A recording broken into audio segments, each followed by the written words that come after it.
Good morning बच्चों। आज हम भिन्न तथा परिमेय संख्या के बीच अंतर और संबंध दोनों को पढ़ेंगे। ठीक है, तो सबसे पहले भिन्न ऐसी संख्या जो p/q के रूप में लिखा हो, जहाँ पे p और q बिलोंग्स टू w तथा q does not equal to 0। मतलब p और q दोनों पूर्ण संख्या हो, w मतलब होल नंबर पूर्ण संख्या, और q 0 के बराबर नहीं होना चाहिए। ठीक है, यहाँ पे p बराबर अंश है और q बराबर हर, अर्थात ऐसी संख्या जो अंश बटे हर के रूप में लिखा हो, पहले से लिखा होना चाहिए, उसे ही हम भिन्न संख्या कहेंगे।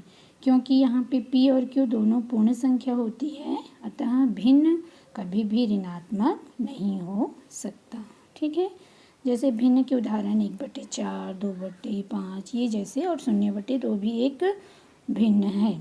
लेकिन 2/0 एक भिन्न नहीं है, क्योंकि यहाँ पे नीचे में हर में 0 लिखा है। तो हमने यहाँ पे पढ़ा है ना कि q does not equal to 0, q 0 नहीं हो सकता, इसलिए 2/0 है वो भिन्न नहीं है।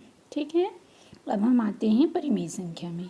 तो ऐसी संख्या जिसे हम p/q के रूप में लिख सकते हैं, वहाँ पे लिखा हो, भिन्न में लिखा हो पहले से, और यहाँ पे लिख सकते हैं।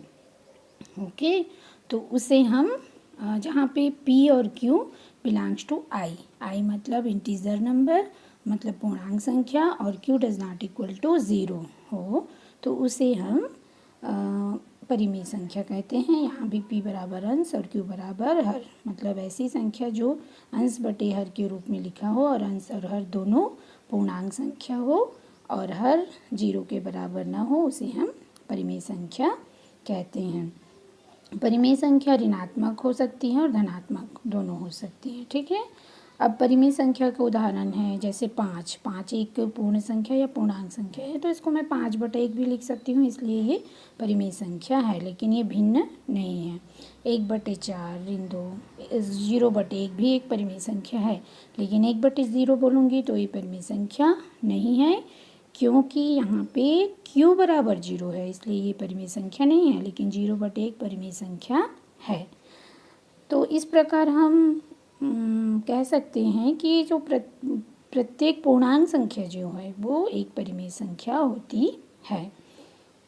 अब इस दोनों परिभाषा के आधार पे हम भिन्न और परिमेय संख्या के बीच एक संबंध बता सकते हैं कि प्रत्येक भिन्न परिमेय संख्या होती है, परंतु प्रत्येक परिमेय संख्या भिन्न नहीं होती। ठीक है, तो इस परिभाषा आज जो मैं आपको बताई हूँ उसके आधार पे मैं कुछ क्वेश्चन दे रही हूँ, उसमें से जो संख्या है उसमें से आपको भिन्न संख्या